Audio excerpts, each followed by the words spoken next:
everybody thinks sculpture has a lot of hazards. But the real beauty of it is being able to bet unimaginable ideas or give expression to anything.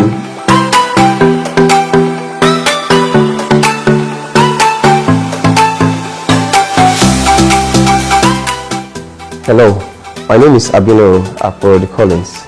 I'm the founder of the brand Arts by Colin. I realized that I had artistic talent from my early primary school,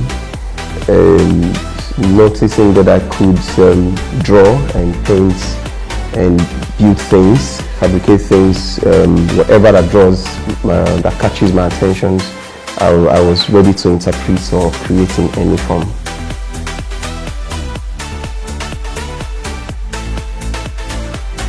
I was inspired first of all by a lecturer of mine to engage in the act of finding new mediums in arts sculpture practice, and in the course of doing that, we delve into recycled materials, trying to explore non-conventional mediums in art practice.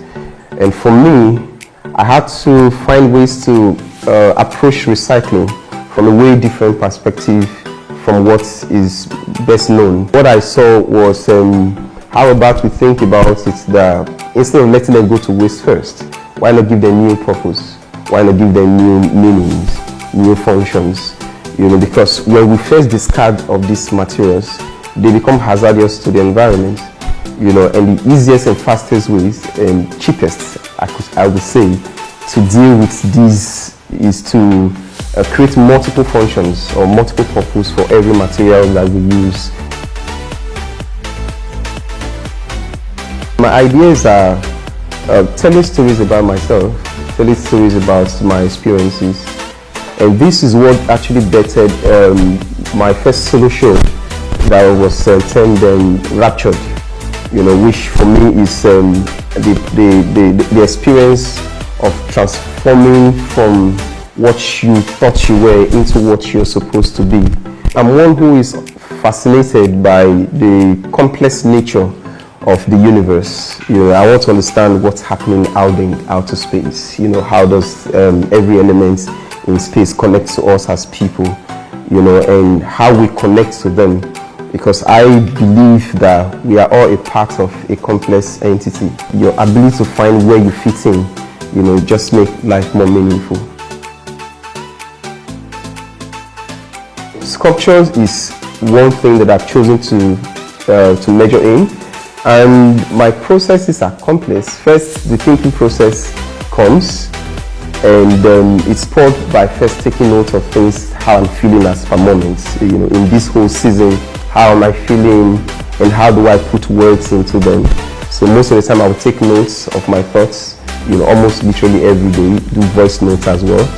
And then I will look for subjects that could fit in most of these ideas, by doing a lot of researches. So out of one single piece that is done, I could have over 20 images that I had to research and make sketches on, And after this, the studio part becomes, which is the most complex part of it as well, interpreting what the idea into real, tangible form.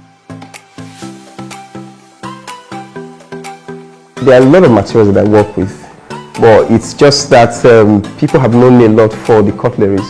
So for me, I describe it as a base medium. I'm fascinated with stainless steel materials, so most of the extra materials beside the cutleries that I work with are stainless material plates and rods.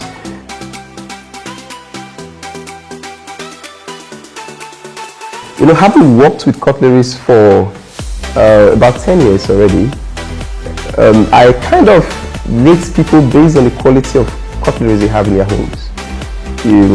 So like if I get into a space and the quality of the cutlery you use will often affect how I view you as a person. So I almost literally change my cutleries every time. I could buy a new set of beautiful cutleries today, and I'm working in the studio because I am always with them. I will look at them and try to imagine the forms, creating things, I could be working in the studio and it bounces back to me that it's the cutleries I have in my kitchen actually would solve a problem, So I will just go in there and pick them all up and, start fabricating, and that means changing all over, So I constantly restock my cutleries. I used to go buying cutleries with a backpack, And I had a very funny experience one time when I was stopped by the SAS people because they thought I was carrying a laptop on my backpack. So I was stopped, I gave them the bags and they opened it and saw lots of spoons. And they were like, what are you doing with all of these spoons? I had to try and explain as much as I could. And they fell in love with what they saw after. But I enjoy sourcing for spoons, because beyond what I went looking for, I get to discover new materials from.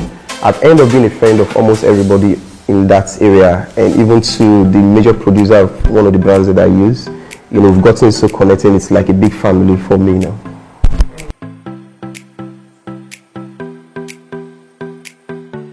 The largest piece that I've done with cutlery is about 12 feet 6 inches. And it's done with about 5,600 plus cutleries, actually cooking spoons. When you deal with the smaller ones, they occupy more spaces, but with the cooking spoons, it gives, because the images, the visual form is larger, it gives more expression. So I've literally had to use over 5,600 plus cooking spoons on a single piece, which is actually very inspiring for me.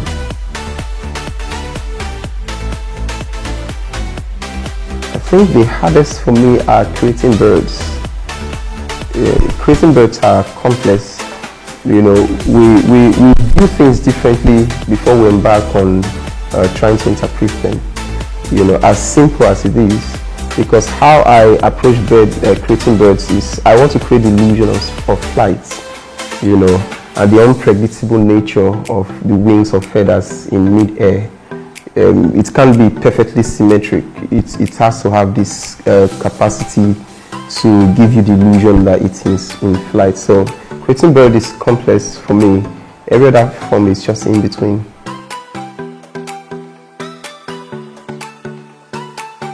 The major message that I try to pass with my art, which, like I said before, my art are inspired from my personal life and experiences, is life is better lived when you can find where you fit in. So the moment you're able to find your role or where you fit in, it's easier because you just focus on it and you're never distracted by anything else. Find that one thing that makes you feel fulfilled and makes life feel easier.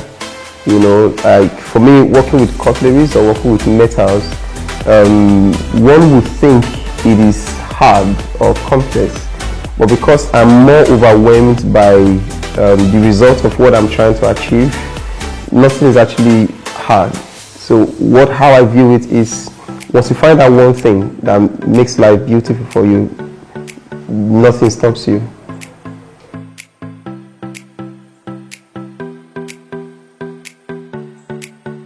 Humanity will continue when we're able to raise a younger generation of people to take over from where we are all passing through. So for me, imparting knowledge is part of my everyday life, and it's something I like to talk about a lot. So that's one. And secondly, I've had intern students or CWA students from several universities or artistic institutions within the country. And I have had to enjoy working with people, most of these people, because you get to learn from literally everywhere, and I'm one who is very open-minded to learn from anybody, and from everything around me. So I'm well connected to working with these people. My work has split into different stages, so most of the time I will need assistance with preparing my materials and making sure everything is well sorted out for me, and before I commence my own creative process of working, which is completely done by myself. and then I will need assistance with finishing and arranging spaces for me and setting a lot of things. So you really can't work alone. You need people to be able to function effectively.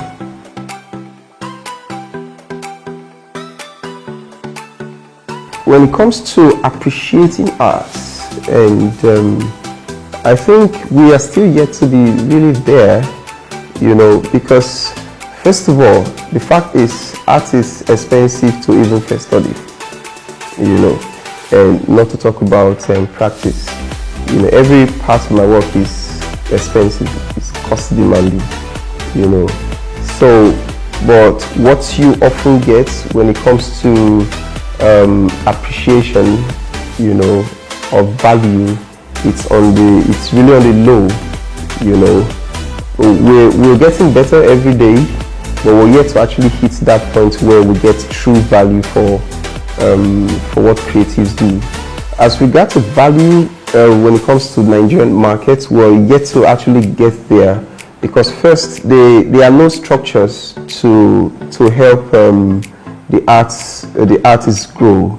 Literally almost every country of the world, you'll find there are artist grants that are open to artists who want to engage in projects and back in certain things, community services here and there. There are purpose-built studios that artists can make use of. If you're just leaving school, you need a space to work, as an artist. There are purpose-built studios in most places. I've been part of some of these international programs before, so I know these are things that are realistic. We're yet to get to the point where our Nigerian system or government is able to see the beauty of being able to properly fund, the art industry as it should be.